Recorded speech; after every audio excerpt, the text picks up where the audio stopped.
actors, whom it calls human scum, releasing propaganda balloons into its territory. Kim Yo-jong, the increasingly influential sister of leader Kim Jong-un, had warned the military could destroy the building in retaliation.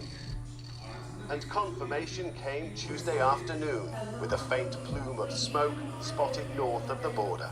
완전 파괴됐습니다. This corresponds to the mindset of an enraged people to force the human scum and those who have sheltered them to pay dearly for their crimes.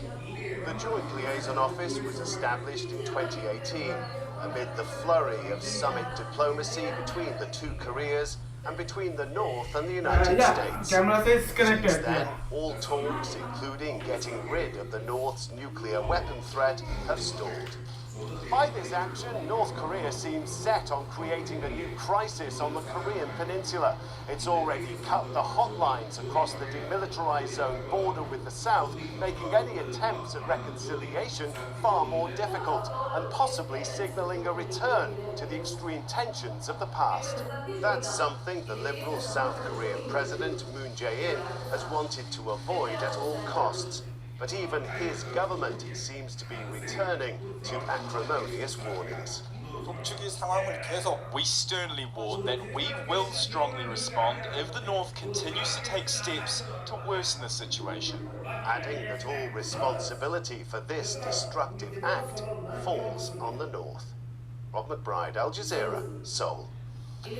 All schools in the Chinese capital, Beijing, will be closed as of Wednesday, and some neighborhoods are now back under lockdown. That's after Beijing saw a surge of more than 100 new coronavirus infections after almost 2 months with no reported cases. Officials are urging residents not to leave the city. Here's Priyanka Gupta. Chinese scientists are working to find the origins of a new COVID-19 cluster that's led to parts of the capital Beijing reimposing a lockdown. Authorities say the coronavirus strain found in dozens of confirmed cases this past week appears to have originated elsewhere. The virus strain epidemic in the Beijing is different from it was 2 months ago. It clearly indicated the virus strain is a major epidemic strain in the European countries. So it is from outside of China brought to Beijing. The government says the infections are linked to Xinfadi wholesale market that provides 80% of the capital's food. 8,000 workers from the market have been tested and 30,000 restaurants across the city disinfected. People living nearby have been sent to hospitals for testing. Almost 30 neighborhoods have been locked down. People who recently visited the market have been told to self-isolate for 2 weeks. Municipal leaders say they are not taking any chances. 死亡9例，尚在观察的无症状感染者。 Since the epidemic occurred at Shifandi Wholesale Market on June the 11th, there have been 106 new confirmed domestically transmitted COVID-19 cases. The Epidemic Prevention and Control of Beijing is in a severe situation. The government has reactivated social distancing measures. Entertainment and sporting venues have been closed, and people are being encouraged to work from home. Long-distance buses leaving the city have been suspended. Beijing residents have been told not to travel. Those who do must undertake 2-week quarantine periods at their destination. The Xinfadi cluster has already reached 3 other Chinese provinces. The Chinese government says the next few days will be crucial. If the numbers remain stable, then authorities say the current measures will be enough to contain the outbreak. But a sharp increase will mean what stricter measures will be needed to prevent a possible second wave. Priyanka Gupta, Al Jazeera. Plenty more still to come for you here on the News Hour, including desperate for food, Peruvians are forced to risk their lives amid strict coronavirus restrictions. Also ahead, pulling US forces out of Germany. Donald Trump's argument with Berlin escalates. And of course the sports news, details of an important win off the pitch for this Premier League striker.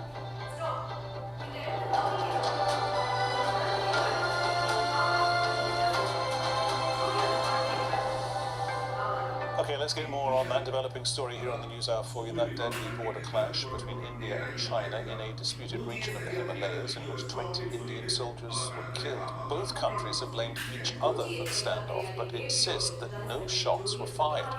The two share the world's longest unmarked border. The line in yellow is the so-called line of actual control, but there are several disputed areas on either side.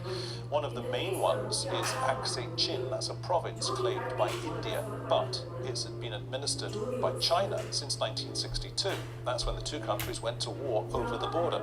The most recent serious tension was in 2017 over a Chinese road construction project.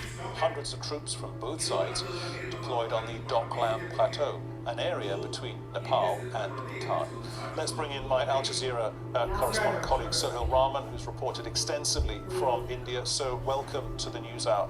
Why is this getting worse at the moment?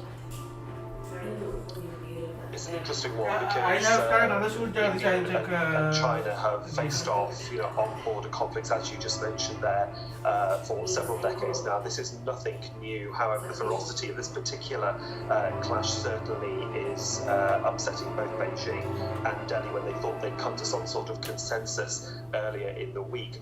Why? Well, I think at the moment they're both sort of trying to exert their regional power within Asia. Obviously, China is looking to the west with its CPAC, its Silk and Belt Road construction.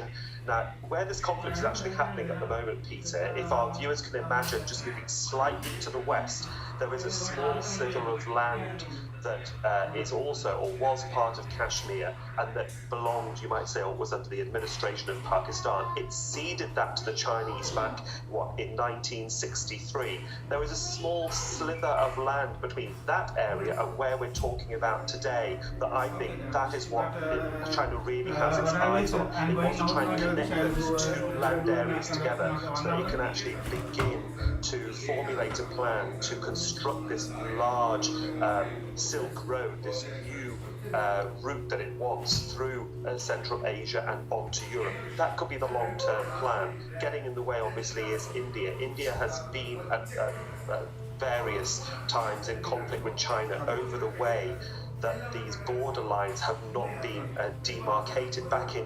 1954, Nehru, the then independence leader and first Prime Minister of India, agreed with the then Chinese leadership of what the demarcation of land borders would be, but it still left 120,000 square kilometres of unmarked land, disputed land in that area, you might say up for grabs, and that has never really been clarified, and this is why we continue to get these skirmishes. The skirmish you mentioned of 2017 is way over, as you said, to the east between Nepal and Bhutan. A very small sliver of India strikes up between those two countries in the state of Sikkim, and there too a very important road that would connect China to Bhutan and to Lower India is something that the Indians don't want, and that's why we keep seeing these sporadic clashes between the two.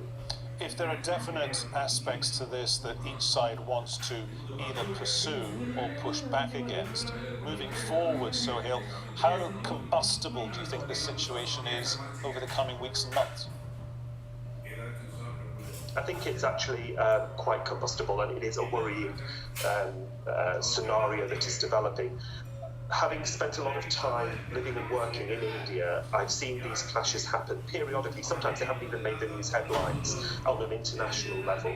And India, you might say, might have backed down a little bit. The Chinese have backed down. They had these sort of little minor skirmishes, a bit of rock throwing, a bit of name calling across the border. Nothing as ferocious as what we've seen. And they both backed down. They found a happy medium. This is quite an interesting development and a worrying one as well, because obviously with this going on, I wonder whether they're trying to get the attention of the West or even the US. At the moment, as you know, China and the US are not getting on very well. Modi has a very strong ally in President Trump. I wouldn't be surprised if there are telephone calls going on right now between New Delhi and Washington about what the next move could be and what sort of support America might give morally, politically to New Delhi. Modi is in, as you know, in a very strong position on home ground, a majority-led government, a second term in office.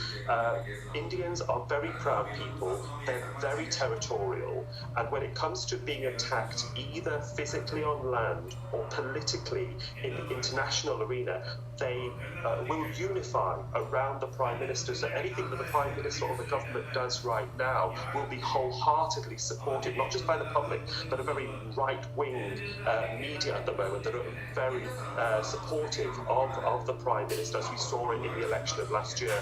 And I think that they will not want to be seen to be backing down. And if they have been given a bloody nose right now, Peter, I would suspect that India is planning some sort of retaliation. They're not going to let this lie. Okay, so we have to leave it there. Thanks so much, Sohail Rahman there, my colleague, reporting live for us on what's going on that border area between India and China. The World Trade Organization has issued a scathing legal judgment against Saudi Arabia over its pirate broadcast of a major sporting event.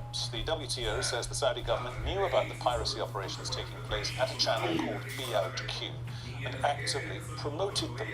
The operation involved intellectual property theft on a massive scale, not just from Qatari rights holders, but FIFA, the Premier League, Formula One, and the NBA.